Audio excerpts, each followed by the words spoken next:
अब ये आए जो देश का बंटवारा हुआ। अब देश के बंटवारे के लिए वो व्यक्ति विशेष अपने आप को जिम्मेवार नहीं मानता। तो कहता है मैं तो अपनी ज़िंदगी काट रहा था, मेरे वो हालात ऐसे बने, वातावरण ऐसा बना कि मुझे उठ के आना पड़ गया। तो जो वहाँ से हमारे विस्थापित आए हैं उनके दिल में ये भावना है कि हमने तो कुर्बानी दी है देश के लिए। जी। जो लोग वहाँ पे अच्छी ज़िंदगी ढूंढने के लिए गए, चाहे वो अरब से गए, चाहे वो एशिया से गए, चाहे भारत से गए, चाहे पाकिस्तान से, वहाँ जाके वो ये उनकी जो सेकंड जनरेशन थर्ड जनरेशन है वो ये कहती है अरे हमने अमेरिका को बनाया है, जबकि वो गए इसलिए थे कि अमेरिका वहाँ पे था बना हुआ। वो जो वहाँ से उठ के आए थे वो कोई भाईचारे में नहीं उठ के आए थे, वहाँ झगड़े हो रहे थे, वहाँ दंगे हो रहे थे, इसलिए उनको वहाँ से उठना पड़ा था। लेकिन आज जब आज का वो वर्ग उस जगह को याद करता है तो वो उसको, आप रिकॉर्ड उठा के देख लो, जो यहाँ पे दंगा फसाद होता है वो मार्च 1946 के बाद घटनाएं शुरू होती हैं, और वो उन घटनाओं का सीधा संबंध था कि फरवरी 1946 में ब्रिटेन के प्रधानमंत्री ने घोषणा कर दी थी कि हम जून 48 तक ज़रूर छोड़ देंगे देश को। आम लोगों के अंदर ये एक भय का वातावरण पैदा हो गया था, एक अविश्वास पैदा हो गया था। तो सब ने अपने अपने वो ग्रुप बनाने शुरू कर दिए थे, जत्थे बनाने शुरू कर दिए थे। हमारे यहाँ पे हम अभी भी लगे हुए हैं, और इसके पीछे वो कारण है कि जो हमें इतिहास पढ़ाया गया और पढ़ाया जा रहा है वो झूठ पे आधारित है ज़्यादातर, और वो लोगों को मोटिवेट करता है कि वो अपनी अपनी कहानियाँ बनाएं, क्योंकि असली बात उनको नहीं बताई। इसमें से अब ये बात आप नोट कीजिए कि जहाँ तक हरियाणा का सवाल है, यहाँ पे कुल मिला के लगभग 5,000 मुसलमान मारे गए हैं, और उनका 1/3 आप मान लीजिए लगभग 1600-1700 हिंदू मारे गए।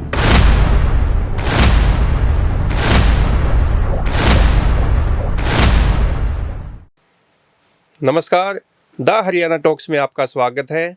आज हम फिर एक गहन विषय पर बातचीत करेंगे, और यह गहन विषय है बंटवारे को लेकर। जो पश्चिमी पंजाब प्रांत से लोग हरियाणा के अलग अलग ज़िलों में आए, उनको लेके आजकल एक लंबी बहस छिड़ी हुई है। कोई कहता है कि यहाँ के लोगों ने मदद की, कोई कहता है यहाँ के लोगों ने मदद नहीं की, कोई संस्कृति से जोड़ के बात करता है, कोई खाने पीने को लेके बात करता है। तो इन तमाम विषयों पे बातचीत करेंगे कर्नल योगेंद्र सिंह से, जो कि सेना की भी समझ रखते हैं और हरियाणा के इतिहास की भी काफ़ी गहन समझ रखते हैं। कर्नल साहब, आपका स्टूडियो में स्वागत है। Thank you. अच्छा कर्नल साहब, अभी हम कुछ दिन से देख रहे हैं कि सोशल मीडिया पे एक लंबी बहस छिड़ी हुई है कि जो लोग पश्चिमी प्रांत से आए, जो आज पाकिस्तान में है, उन लोगों को यहाँ के लोगों ने मदद नहीं की। उन लोगों को ज़मीनें जो दी वो सरकार ने दी। दो तरीके की अलाटमेंट होती थी, एक रिवर्स अलाटमेंट जो यहाँ से मुस्लिम वहाँ पे गए उनकी जगह पे ज़मीन उनकी दे दी। कोई कहता है कि जिनको अलाटमेंट किया गए। तो ये पूरा मामला है क्या? क्योंकि आप तो लंबे समय से सेना में भी रहे हैं और ग्रामीण इतिहास की आपको बहुत ज़्यादा समझ है। मदद की या नहीं की, ये संदर्भ में रख के बात करनी होती है। जी। संदर्भ है 1946, 47, 48 का हरियाणा। जी। अब इस बात को हम, अगर मैं चाहूँगा हम शुरू करें कि ये इसके पीछे साइकोलॉजिकल कारण क्या है। जो मनोवैज्ञानिक कारण है वो क्या है कि चाहे लोकल व्यक्ति जो भी विस्थापित होता है, जो भी दूसरी जगह से उठ के आता है, उसको जो लोकल आदमी है वो चाहे कितना ही अच्छे तौर पे रिसीव कर ले, लेकिन समय के साथ, और ये एक वर्ल्ड वाइड फेनोमेना है, ये सिर्फ पंजाबी जो हमारे पंजाबी वर्ग है उस पे ही नहीं लागू होता है, सब पे लागू होता है। जी। व्यक्ति विस्थापित होता है कई कारणों से। कुछ व्यक्ति विस्थापित होते हैं खुद, जैसे आजकल लोग जो कोई ऑस्ट्रेलिया जाके बस रहा है, कोई कनाडा, कोई अमेरिका, कोई यूरोप, तो उनका ये अपनी चॉइस है। लेकिन वो भी समय के साथ वहाँ पे जाके अपना मंदिर या गुरुद्वारा बनाते हैं, अपने त्यौहार सेलिब्रेट करने की कोशिश करते हैं। तो वो क्योंकि वो कल्चरली नॉस्टैल्जिया, जिसको इंग्लिश में कहते हैं अपने अतीत के प्रति प्यार, और अपनी जड़ों से प्यार, अपनी जड़ों से प्यार, और अपने जो आपने कोट अनकोट सेक्रीफाइस, जो कुर्बानी दी है, उसकी रिकॉग्निजेशन। तो कोई तो अपने परिवार को कहेगा, अरे तुम्हें पता है मैंने कितनी मेहनत करके तुम लोगों को पाला है, तुम क्या दिन देखे हैं मैंने। यही बात रिफ्यूजी के साथ भी होती है या विस्थापित के साथ भी होती है। अब हम आते हैं कि यहाँ पे जो विस्थापित आए, अब ये आए जो देश का बंटवारा हुआ। अब देश के बंटवारे के लिए वो व्यक्ति विशेष अपने आप को जिम्मेवार नहीं मानता। तो कहता है मैं तो अपनी ज़िंदगी काट रहा था, मेरे वो हालात ऐसे बने, वातावरण ऐसा बना कि मुझे उठ के आना पड़ गया। तो जो वहाँ से हमारे विस्थापित आए हैं, उनके दिल में ये भावना है कि हमने तो कुर्बानी दी है देश के लिए जी, कि हम देश के लिए कुर्बान हुए, नहीं तो हम तो बढ़िया वहाँ पे जमे हुए बैठे थे। लेकिन सच्चाई थोड़ी कॉम्प्लिकेटेड है, इतनी बात आसान सच्चाई नहीं है ये। एक्चुअली जो समाज के अंदर जो झगड़े पैदा हो गए थे, जो एक दूसरे के प्रति अविश्वास और भय था, उसी का असर देश की पॉलिटिक्स पे पड़ रहा था, और उसी के कारण देश का विभाजन हुआ। रिलीजन मैन उसमें रहा ना। हाँ, मतलब वो जो विभाजन था उसकी जड़ें सामाजिक थी जी, और समाज का हम सब हिस्सा है। तो हम बाद में ये पोजीशन लेने शुरू करें कि मैंने तो सिर्फ कुर्बानी दी और देश के लिए दी, तो वो थोड़ा सा बात जमती नहीं है। दूसरी बात है जो नॉस्टैल्जिया, यानी अपने अतीत या जड़ों के प्रति प्यार, ये रहता है। देखिए कोई भी आएगा, कहीं पे भी आप चले जाओ, आज के दिन आप वेस्ट में देख लो, जो लोग वहाँ पे अच्छी ज़िंदगी ढूंढने के लिए गए, चाहे वो अरब से गए, चाहे वो एशिया से गए, चाहे भारत से गए, चाहे पाकिस्तान से, वहाँ जाके वो ये उनकी जो सेकंड जनरेशन, थर्ड जनरेशन है, वो ये कहती है अरे हमने अमेरिका को बनाया है, जबकि वो गए इसलिए थे कि अमेरिका वहाँ पे था बना हुआ। अब इनके साथ वो बात नहीं थी, इनको तो मजबूरी थी भाई, इनको तो आना ही था, वहाँ पे तो ये रुक नहीं सकते थे। लेकिन इनका नॉस्टैल्जिया रहता है, और विशेष तौर पे दूसरी और तीसरी पीढ़ी जिसने उस समय का वो जो वहाँ का वातावरण था वो नहीं झेला है। उस समय उनके वहाँ पे जो झगड़े हो रहे थे समाज के बीच में, उनको उन्होंने नहीं झेला है। 1947 से पहले की बात है। हाँ, तो भाई वो लोग वहाँ से उठ के आए थे, वो कोई भाईचारे में नहीं उठ के आए थे, वहाँ झगड़े हो रहे थे, वहाँ दंगे हो रहे थे, इसलिए उनको वहाँ से उठना पड़ा था। लेकिन आज जब आज का वो वर्ग उस जगह को याद करता है, तो वो उसको, वो जो कहते हैं ना टिंटेड ग्लासेस, कि वो थोड़ा सा उसको इंद्रधनुषी रूप में याद करता है। हमारी तो इतनी अच्छी जगह थी, हमारी तो इतनी जमीनें थी, जायदाद थी, हाँ, वहाँ पे बिजनेस था अच्छा खासा, हाँ, कोई पॉलिटिक्स में भी थे। सच्चाई ये है कि वहाँ पे जो था, जहाँ से भी ये माइग्रेशन हुआ है, ये इसीलिए हुआ कि वहाँ पे मुस्लिम बहुलता थी। तो वहाँ का जो राजनीतिक जो था व्यवस्था, वो उनके हाथ में थी। और वहाँ का आर्थिक तौर पे यस, हमारे जो वहाँ से विस्थापित हो गया है, उनमें से जो शहरी वर्ग था, उसकी वहाँ के मुसलमान से आर्थिक स्थिति ज़्यादा अच्छी थी, इसमें कोई शक नहीं है। लेकिन वहाँ का जो ग्रामीण वर्ग था, और देखिए हरियाणा में जो ये विस्थापित आए, ये ज़्यादातर ग्रामीण वर्ग के थे, वो उनकी इकोनॉमिक हालत उतनी अच्छी नहीं थी जितनी जो शहरी हिंदू था उसकी हालत ज़्यादा अच्छी थी, जो गांव वाला हिंदू था। तो ये हालत।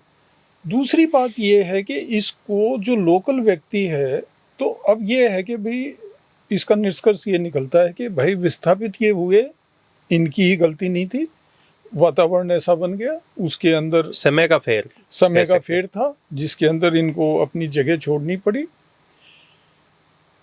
और यहाँ पे जब ये आए, सरकार ने इनके साथ किया, वो एक अलग सवाल है, आप पूछ सकते हैं, मैं बता दूंगा कि कितना सरकार ने किया। अब आइए यहाँ के लोगों पे। यहाँ का जो समाज था उस समय, पूरा जो पंजाब था जी, उसका सबसे पिछड़ा हुआ हिस्सा हम थे इकोनॉमिकली। हरियाणा, हाँ बिल्कुल। यहाँ पे मतलब उस टाइम का हरियाणा ही, उस टाइम का हरियाणा, तो जो पंजाब ही था ये भी। अम्बाला डिवीजन इसको बोलते थे, ये पंजाब का हिस्सा था। और ये हमारे यहाँ पे एक ये नहर थी, वेस्टर्न यमुना कनाल, जी, बस। और सर साहब ने वो उसकी परिकल्पना कर ली थी, जो ये भाखड़ा डैम और इसकी नहरों की, लेकिन उस समय तक वो काम तो नहीं हुआ था। यहाँ पे 93% के आसपास आबादी गांव में रहती। 93। हाँ, लगभग 7% आबादी जो थी वो शहरों में रहती। अब यहाँ के आदमी के पास, या मतलब आप यूँ कहिए कि यहाँ के समाज के जो यहाँ से गए, उनके साथ कोई झगड़ा नहीं था। आप रिकॉर्ड उठा के देख लो, जो यहाँ पे दंगा फसाद होता है वो मार्च 1946 के बाद घटनाएं शुरू होती हैं। और वो उन घटनाओं का सीधा संबंध था कि फरवरी 1946 में ब्रिटेन के प्रधानमंत्री ने घोषणा कर दी थी कि हम जून 48 तक जरूर छोड़ देंगे देश को। आम लोगों के अंदर ये एक भय का वातावरण पैदा हो गया था, एक अविश्वास पैदा हो गया था। तो सब ने अपने अपने वो ग्रुप बनाने शुरू कर दिए थे, जत्थे बनाने शुरू कर दिए थे। जो पुराने आज़ाद हिंद फौज के व्यक्ति थे, वो जिस समाज से थे उसमें वो आगे बढ़ के उनके नेता बन रहे थे। कहीं पे आरएसएस वाले, कहीं पे मुस्लिम लीग वाले, या कहीं पे वो जो जत्थे सिखों के, वो अपने अपने वो अपनी अपनी सुरक्षा के लिए तैयार कर रहे थे। अफवाहें शुरू हो गई थी, तो जैसे गुड़गांव में अहीर और मेयो के बीच में झगड़े हुआ। हाँ, भिवानी में मुसलमानों के और वो जो शहरी हिंदू था उसके बीच में झगड़ा हुआ, हिसार में हुआ। तो ये ऐसी घटनाएं होनी शुरू हो गई थी, हो जाती थी, उनको दबा दिया जाता था, फिर से कहीं दूसरी जगह इस ढंग से वातावरण है। लेकिन ज़्यादातर ग्रामीण क्षेत्र जो था वो शांत था। और ये ज़्यादातर घटनाएं फिर जो मारकाट की होती हैं, ये होती हैं सन 47 के अगस्त सितंबर के महीने में, जब बहुत सारा मूवमेंट होता है उस समय। तो यहाँ का जो समाज है वो ये मानता है कि वो सन 47 के विभाजन के लिए किसी तरह से उत्तरदायी नहीं है। उन्होंने यहाँ के जो मुस्लिम समाज था उस समय, उनके साथ इन्होंने कोई झगड़ा नहीं किया, ना ही इन्होंने ये डिमांड की थी कि भाई हम और बंटवारा चाहते हैं, और ना ही इनके पास इतना फालतू था कि ये किसी और को दे सकें। लेकिन जब वो विस्थापित होके यहाँ पे आते हैं, तो कोई इंस्टेंस आपको नहीं मिलेगा जिसके अंदर के समाज के तौर पे उनका अनादर किया गया हो। देखिए, व्यक्तिगत तौर पे अब मेरा और आपका झगड़ा हो गया, इसका मतलब ये थोड़ा है कि ब्राह्मण और जाट का झगड़ा है। ये तो एक व्यक्ति विशेष की बात है, व्यक्तिगत बातें अलग हैं जी। समाज के तौर पे यहाँ का जो समाज था उसने कभी भी उन जो ये विस्थापित आए इनका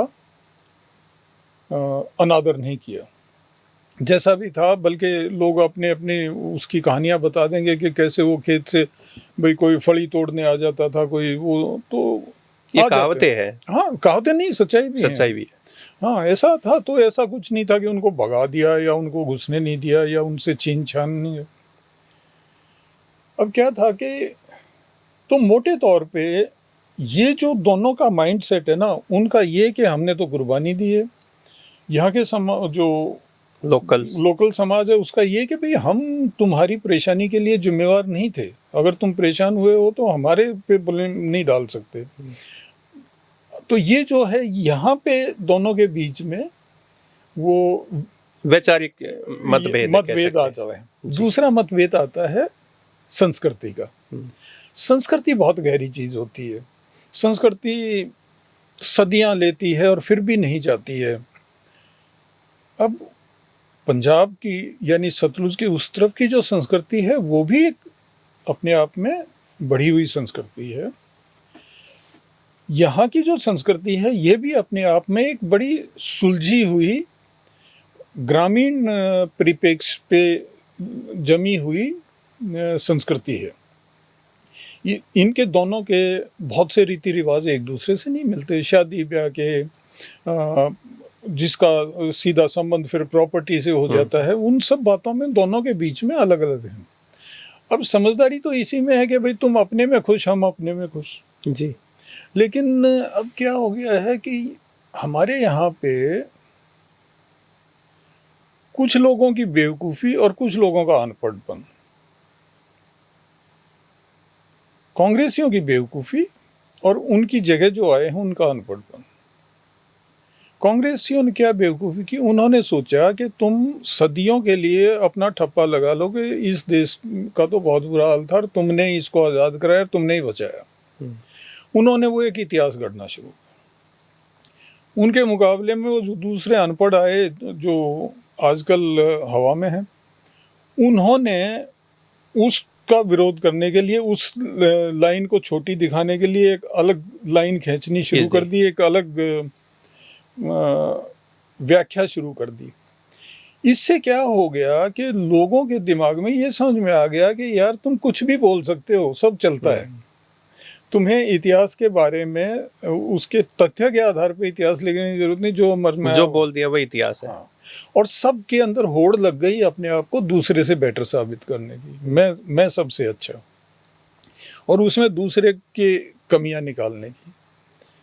एक समझदार ऐसा समाज जिसमें अलग अलग वर्ग रहते हैं, उसका काम क्या होता है कि हम अपने जो पास्ट है उसको एक्सेप्ट करते हैं। वो जैसा था वैसा ही एक्सेप्ट करते हैं, हम उसको री इंटरप्रेट नहीं करते जी। हम उसके ऊपर दूसरे रंग नहीं चढ़ाते।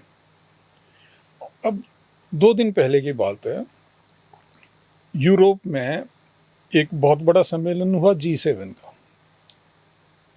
उसका जो लास्ट डिनर था वो वर्साय में था जी। वहाँ का एक बड़ा फेमस महल है।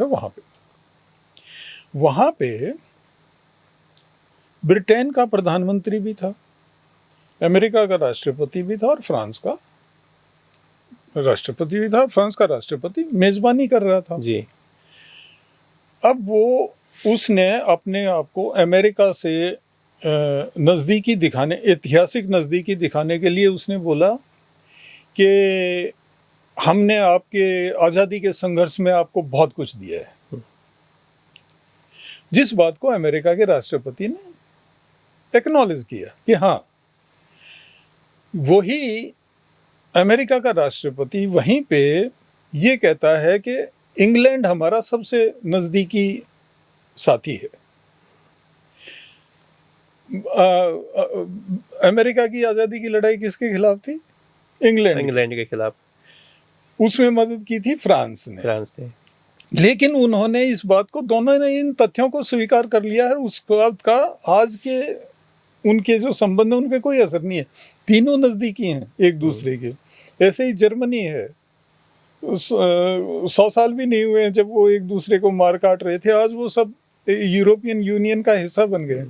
हमारे यहाँ पे हम अभी भी लगे हुए हैं, और इसके पीछे वो कारण है कि जो हमें इतिहास पढ़ाया गया और पढ़ाया जा रहा है वो झूठ पे आधारित है ज़्यादातर, और वो लोगों को मोटिवेट करता है कि वो अपनी अपनी कहानियाँ बनाएं, क्योंकि असली बात उनको नहीं बताई।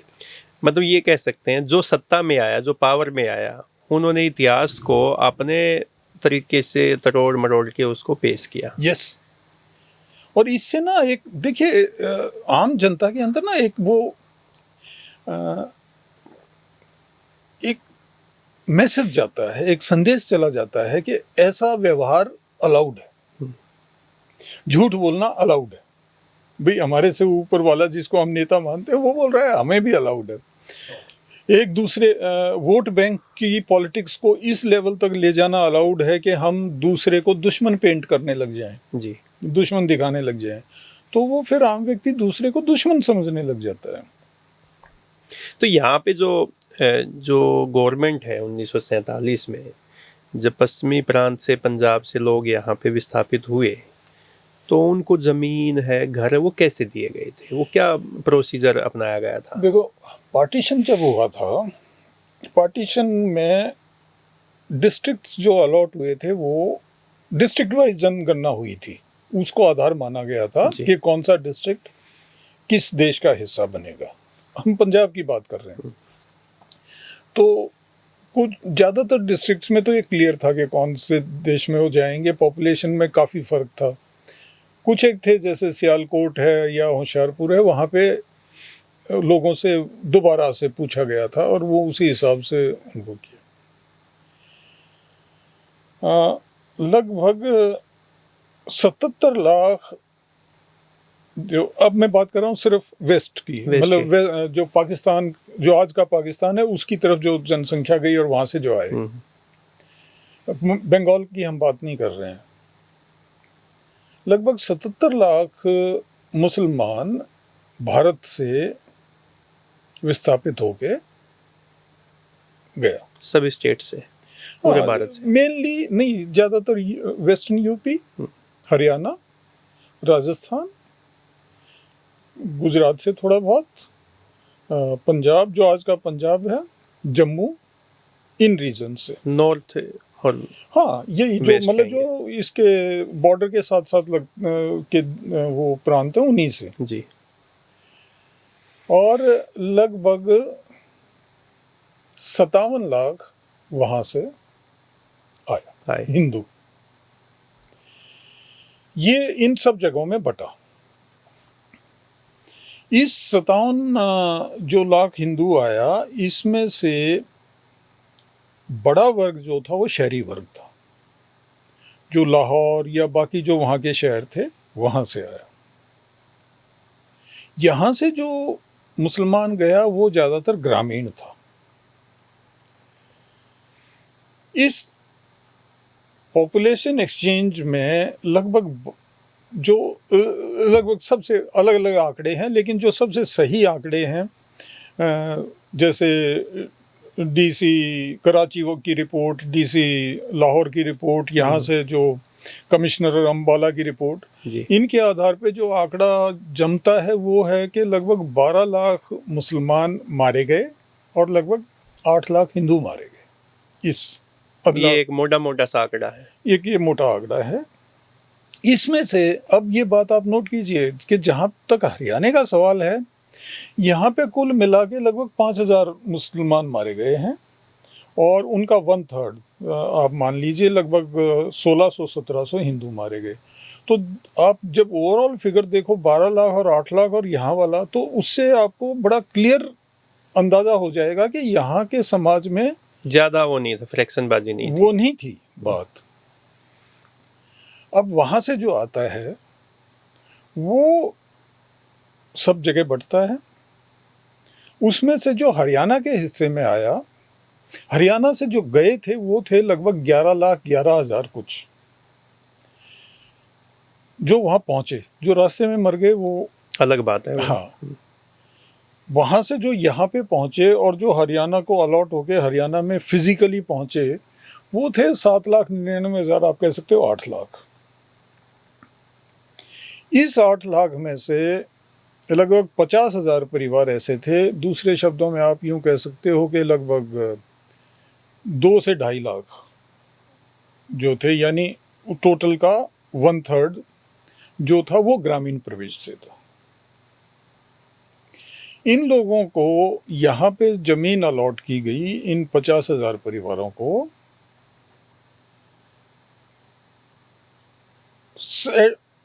75% के फॉर्मूले के आधार पे, यानी कि अगर उसने, अब वो कागज़ तो लेके आए नहीं थे, उनका जो क्लेम था वो लिया गया था कि भाई तुम्हारी कितनी ज़मीन थी, उसने जितनी बताई वो लिख ली गई थी।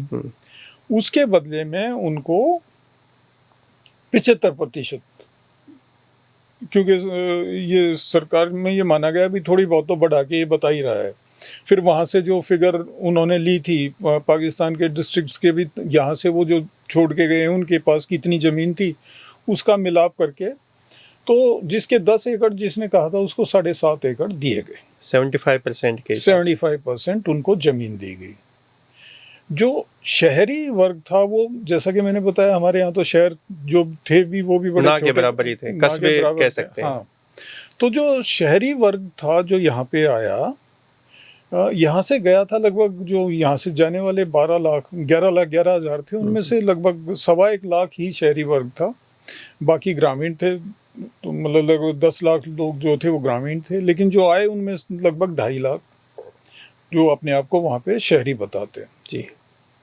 तो उनको तो उनकी दे दी 1.25 लाख की जो प्रॉपर्टी थी, इवैक्यू प्रॉपर्टी उसको बोला जाता था, इवैक्यू प्रॉपर्टी रीअलॉटमेंट हो गई।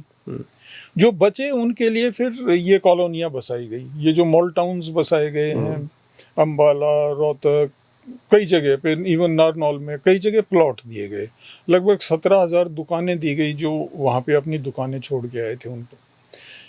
मेरा कहने का मतलब है कि अगर आप सन 46, 47, 48 के भारत को देखें और विशेष तौर पे हरियाणा को देखें, तो जो रिहैबिलिटेशन यानी पुनर्वास का जो कार्य था वो काफ़ी ठीक रहा। यहाँ पे आने वाले ज़्यादातर जो विस्थापित थे वो मुल्तान और झंग के इलाके से आए थे। सिंध वाले उधर चले गए। हाँ, तो वो अम्बाला वाली बेल्ट। हाँ, तो ये ज़्यादातर ड्राई से ही आए थे, तो लगभग उनको बराबर सी की ही ज़मीन मिल गई थी जो किसानी करते थे। अब क्या हुआ कि ये ज़्यादातर यहाँ रहे नहीं। ये एक अगला फैक्टर जो आता है कि इनमें से रहे कितने, जो 8 लाख आए और जो अलॉटमेंट्स हुई उनमें से उन्हीं जगहों पे कितने रहे। ज़्यादातर लोग जो थे, काफ़ी सारे, मतलब ज़्यादातर तो नहीं, पर इसका लगभग 1/3 हिस्सा जो था वो दिल्ली शिफ्ट हो गया। इस 8 लाख में से आप कह सकते हो 2-2.25 लाख आदमी दिल्ली की तरफ। हाँ, अब दिल्ली का क्या था कि दिल्ली से लगभग 4.5 लाख मुसलमान गए थे और उनके बदले में 5 लाख को वहाँ पे अलॉटमेंट्स हुई थी, लेकिन असलियत में वहाँ पे 15 लाख विस्थापित गए थे। तो जो बाकी 10 लाख थे वो थे जो उनको यहाँ पे जो भी मिला उसको उन्होंने बेच दिया और वो जाके अलग अलग जिलों से, ना सिर्फ यहाँ से, मध्य प्रदेश में भी, जैसे स्टेट से। हाँ, तो यहाँ से तो 2-2.25 लाख ही गए होंगे। राजस्थान में लगभग 3,70,000 विस्थापितों को अलॉटमेंट्स हुई थी, उनमें से बहुत कम वहाँ पे रहे, लाख से कम ही रहे। इसी तरह 2,90,000 को मध्य प्रदेश में अलॉटमेंट हुई थी, वो भी वहाँ बहुत कम गए। 4,80,000 को यूपी में अलॉटमेंट हुई थी, वो भी कम ही गए। ये ज़्यादातर दिल्ली में, मतलब वहाँ का अपना डिस्पोज ऑफ। जो दिल्ली के 7 लगते स्टेट थे वो लोग दिल्ली में शिफ्ट हो गए, हरियाणा से, राजस्थान से, यूपी से। हाँ, उनकी प्रेफरेंस थी कि हम, तो इसके पीछे 2 कारण थे कि एक तो उनमें से ज़्यादातर किसान थे नहीं, तो वो किसानी कर नहीं पाते थे, उनको लिए वो एक नई चीज़ थी, तो उन्होंने कहा भी अपना काम जो पहले वहाँ पे था वही करते हैं। तो स्किल बेस्ड काम था, तो वो उसके ज़्यादातर चांसेस ग्रामीण इलाकों में तो थे नहीं, तो शहरों में उनको, तो वहाँ आके उन्होंने अपने काम धंधे जो ज़्यादातर शुरू कर लिए। मेनली दिल्ली पंजाबियों का जो विस्थापित थे उनका बड़ा गढ़ बन गया, और बाद में आप उसके पॉलिटिकल सिस्टम में भी ये देखेंगे, विजय कुमार मल्होत्रा वगैरह जो सीएम बने वो इसीलिए खुराना बने।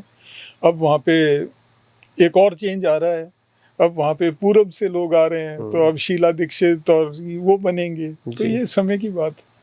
तो जैसे अपने बताते हैं कि यहाँ से रोहतक में, सोनीपत में, झज्जर में, यहाँ पे जो लोग विस्थापित हुए वो ज़्यादातर झंग इलाके से हुए। हाँ, झंगी है, रोहतक में झंग से आए। वो कहते हैं कि भाई वो में मुल्तान से वो लोग भी वहाँ पे लड़ाके थे, थोड़ा सा दबंग टाइप के लोग थे, तो इसलिए यहाँ रोहतक को चुना है। ये सच्चाई है क्या, वैसे ही कहते हैं?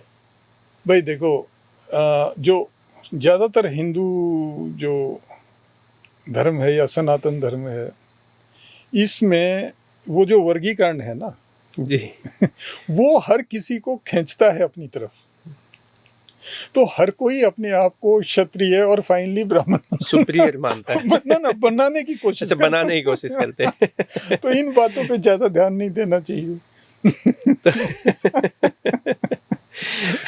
एक कहावत है कर्नल साहब, कहावत है या पता नहीं, हम तो उसको देखते हैं सुनते हैं किताबों में, तो उसका सही जिक्र नहीं आया निकल के, कि मोहम्मद गौरी जब सिंध नदी के पास लड़ते हुए नहीं, पहुंचा वो था, नमाज पढ़ रहा था जब उसके नमाज, ऊपर हमला किया गया तो था। वो कह रहे हैं कि भाई जैसे जो पंजाबी समाज के लोग हैं वो कहते हैं कि गखड़ जो गोत्र या जाति कह सकते हैं पंजाबियों में, वो गखड़ ने भाला मारा।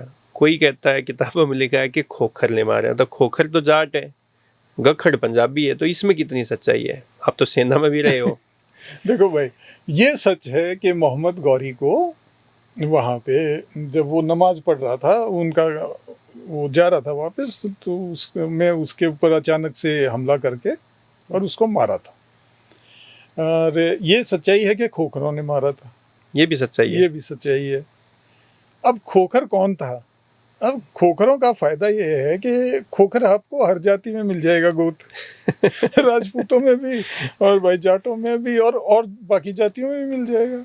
तो अपनी अपनी मर्जी है, कोई क्लेम कर ले कि मेरी जाति का था। मतलब जो अपने आप को जो लिखवाना सुपीरियर चाहे, मानना चाहता है वही कह सकता है कि वो भाई उन्होंने जो मारा था। लिखवाना चाहे। वो एक पुराना मजाक है। तो मैं जातियों का नाम तो नहीं लूंगा क्योंकि आजकल बड़ा लोग बड़ा हाँ पीछे लग जाते हैं। तो एक विधवा हो गई, तो भाई बड़ी मुश्किल जिंदगी थी। तो उसने उन दिनों में पंडित जी नाई रिश्ते करा दिया करते, तो उसने भी उन में अप्रोच किया कि भाई करवा दो। हाँ मेरा भी कुछ। तो उन्होंने कहा भाई वो तेरी जाति का तो नहीं है, वो दूसरी जाति का है, कर दें। तो बोली चलो आदमी ठीक है तो देख लेंगे भाई, कर लेंगे गुजारा। उसकी हो गई शादी। अब वो भगवान की ऐसी इच्छा थी कि कुछ दिन बाद वो भी गुजर गया। फिर वही हालत बेचारी की। उसने फिर वो पूछा कि भाई कोई ढूंढो। उन्होंने एक और ढूंढ दिया, वो तीसरी जाति का था। तो अब वो वहाँ उसके घर चली गई, वहाँ रहने लगी, और उसके साथ वो पहले वाले से बेटा था। तो बेटा गली में खेलने गया तो भी नया बच्चा आया है तो लोग पूछेंगे कि कौन है भाई कौन है। और भाई अपने यहाँ तो समझ में ये भी पूछते हैं भाई कौन जात है। तो कहता है कि भाई पहले तो मैं फलाने में पैदा हुआ था, फिर मैं फलाना बना, अब ये हूँ और आगे माँ की मर्जी।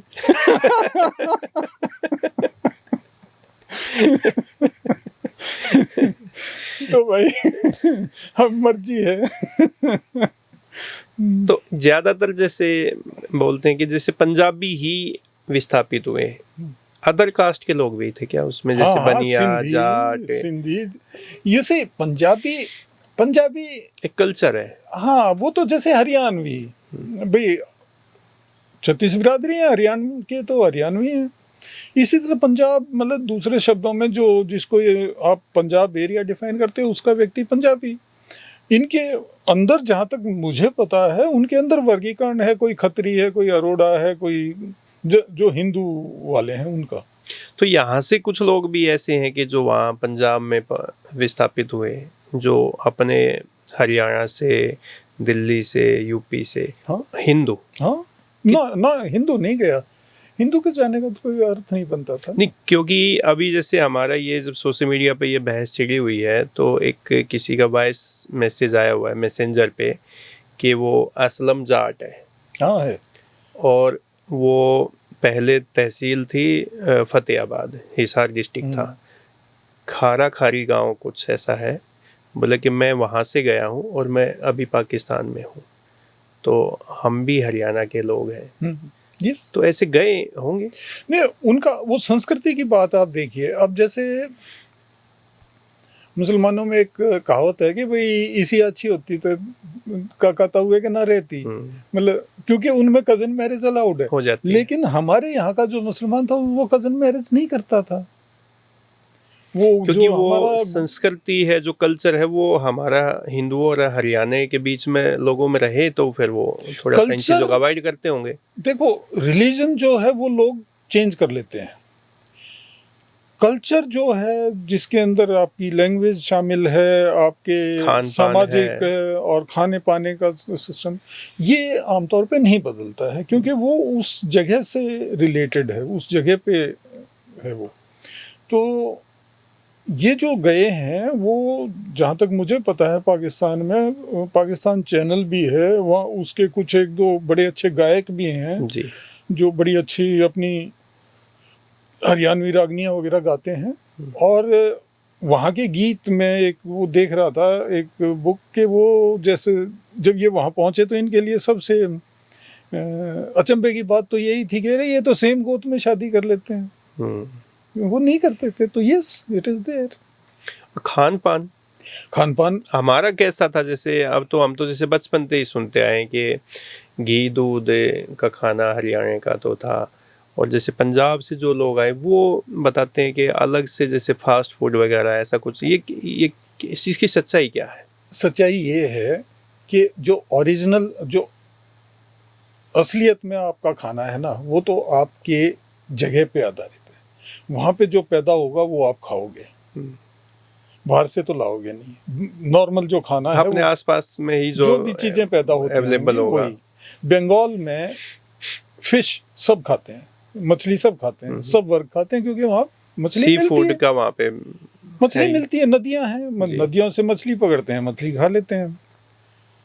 कश्मीर में या हिमाचल में सभी जातियां, इवन ब्राह्मण भी मीट खाते हैं, नॉन वेज खाते हैं, क्योंकि वहाँ पे वो है ही। क्योंकि अब 6 महीने तक तो बर्फ पड़ी हुई है, आप लाओगे कहाँ से सब्जी? फिर वेदर ऐसा है कि आप सरवाइव नहीं कर पाओगे। हाँ, तो वो खाना जो है वो उस जगह के हिसाब से है, जो आपका बेसिक खाना है। समय के साथ क्या हो गया है कि पहले रेलवेज नहीं थे, इतने ट्रक्स नहीं थे, तो माल की आवाजाही बहुत कम होती थी, ट्रांसपोर्टेशन नहीं हो पाता। हाँ, तो अगर माल की आवाजाही जो थी वो लिमिटेड थी हाई वैल्यू गुड्स के लिए। जो अनाज वगैरह का था, इसका लंबा ट्रेडिंग नहीं होता था कि भाई यहाँ से, और अफगानिस्तान में गेहूं नहीं भेजा जा सकता था, बादाम तो भेजे जा सकते थे पर या लाए जा सकते थे। तो जहाँ का जो खाना था वो उसी इलाके के हिसाब से डेवलप हुआ था। तो हरियाणा का जो खाना है यहाँ पे, क्योंकि एक तो पशुधन था, तो उसके जो प्रोडक्ट्स हैं, मिल्क प्रोडक्ट्स, दूध के जो प्रोडक्ट्स हैं, उनका आपके यहाँ बहुतायत मिलेगा। जगह के हिसाब से जहाँ पे थोड़ा सा पानी ज़्यादा है वहाँ पे आपको बथुआ वगैरह मिल जाएगा, जहाँ पानी कम है वहाँ हरी सब्जियाँ, हाँ, वहाँ पे कढ़ी वगैरह मिल जाएंगी, क्योंकि जैसे आप बागड़ की तरफ जाओगे कढ़ी का प्रचलन ज़्यादा मिलेगा। आप यहाँ पे इस एरिया में रोहतक वगैरह में आपको बथुआ वगैरह मिल जाएगा। पंजाब में जैसे, क्योंकि वहाँ मक्की होती थी तो मक्की की के साथ खाते थे, हमारे यहाँ बाजरा होता था, हम बाजरे के साथ खा लेंगे। तो ऐसे था। मतलब ऐसा नहीं है कि कोई उन्होंने इनको सिखा दिया, इन्होंने उनको खाना पीना सिखा दिया। अब देखो पुलाव जो है, जो बिरयानी का बेस भी है, उज़्बेकिस्तान की नेशनल डिश है। उज़्बेकिस्तान की, हाँ। अब कोई कहे कि ना वो तो हैदराबाद में पैदा हुई या लखनऊ में पैदा हुई या फलानी जगह पैदा हुई, नो, बर्ड मीट है। अब जो बर्ड मीट है, चिकन जो है, वो जो स्ट्रिक्टली नॉन वेजिटेरियन है, मतलब जो अपने आप को इस बात को प्राइड लेता है कि मैं नॉन वेजिटेरियन, वो बर्ड मीट को पसंद ही नहीं करता। वो कहता है ये भी कोई खाने की चीज़ है। चौपाए का ही मीट खाता है वो। चौपाए का मतलब सिर्फ गाय या भैंस नहीं है, चौपाए मतलब, और उसमें भी वो कहेगा कि जिसके जो है खुर में एक ही वो या फिर उसके पंजा हो वो खाऊंगा। तो ये बातें फालतू बातें हैं, अलग अलग कि मैंने उसको खाना सिखा दिया। तूने किसी ने किसी को खाना नहीं सिखाया, सबको खाना आता है। जो आसपास में, अपने आसपास में जो चीजें हमें उपलब्ध होती है वही खाता है इंसान, वही खाता है, धीरे धीरे उसी के अकॉर्डिंग किसी अपने ने आप को किसी को ढाल भी कुछ नहीं लेता है। सिखाया, ना। ड्रेस की बात ले लो, अब ये जो सलवार कमीज जो सूट है ये तो मुस्लिम ड्रेस है। पंजाब के लोग तो तहमद बांधते थे, मेल भी और फीमेल भी वो बांधते तैमन टाइप का जैसे। अब पुरानी रागनी देख लो, ओछी ओछी तहमद बांधे डैश डैश डैश। या फिर आप पुरानी पिक्चरें देख लो 50-60 की, वो शुरू वाले 10 मतलब भारत के 47 के बाद, उनके अंदर गाने हैं, उसके अंदर आप देख लो जो पंजाबी कैरेक्टर हैं वो कैसी ड्रेस पहने हुए हैं। अब आते हैं कर्नल साहब सेना में। तो सेना में जैसे हम देखते हैं कि जाट रेजिमेंट है, सिख रेजिमेंट है, राजपूत रेजिमेंट है। तो जब ये लोग वहाँ ये कहते हैं कि राजा पोरस के वंशज है, जो पंजाब से जो लोग आए हैं, तो क्या इन्होंने सेना में जाना उचित नहीं समझा, या कोई अपने और जैसे काम धंधे करते थे, कैसे ये सब कैसे? देखो भारत में ना वर्गीकरण, ये सच्चाई है, वर्गीकरण है जी, हम सब जानते हैं, जाति वगैरह नहीं तो ये डिस्कशन ही आज हम नहीं कर रहे होते अगर ये वर्गीकरण नहीं हो रहा होता। भारत में वर्गीकरण पुराने समय से रहा है और उस वर्गीकरण का आधार ही उसका पेशा है। तो सीधी सी बात है कि कुछ लोग फौज में जाते थे, कुछ लोग कुछ और काम करते थे, कुछ लोग कुछ और काम करते थे। मतलब अच्छी पोस्ट पे तो गए हैं, लेकिन जैसे कि ये जो है, देखो जो अंग्रेज था वो घरों में नहीं गया कि आओ भाई साहब मेरी फौज में शामिल हो, उसने भर्ती दफ्तर बनाए थे, जिसको भर्ती होना था उठ के वहां जाता था। और उस टाइम पे तो जो गया वो हुआ। उन्होंने, उनको ना जाति का पता था और बल्कि ना ही उन्होंने कभी जाति के ऊपर रिस्ट्रिक्शन लगाई थी कि इसी जाति का हम लेंगे, ये झूठ है। और हालात भी बहुत खराब थे उस टाइम पे, आर्थिक हालात तो यूँ कह सकते हैं कि ना के बराबर थे। ऐसी स्थितियां थी कि लोगों के लिए रोजी रोटी के लिए लालने पड़ते थे। उन्होंने देखो मतलब जो फौज में गया है ना, जो गया वो गया। ज़्यादातर लोग जो डिफिकल्ट लाइफ के आदी थे, जो या जिनका पुराना ट्रेडिशन था, वो जाते थे फौज में। अब जैसे शुरू में जब अंग्रेज आता है तो जो उनकी बंगाल आर्मी थी उसके अंदर ज़्यादातर रिक्रूटमेंट है अवध का मुसलमान, ब्राह्मण और राजपूत। आप वहाँ पे जाइए, आज भी आप चले जाइए वहाँ के गांव में, किसी भी, चाहे वो ब्राह्मणों का गांव है, चाहे राजपूतों का गांव है, चाहे मुसलमानों का, आपको 300 साल के इतिहास मिल जाएगा एक परिवार का कि ये फौज में रहे हैं, ये फलाने नवाब के साथ था या फलाने राजा के साथ है। रिकॉर्ड है उनका, क्योंकि वो लोग जाते रहे थे।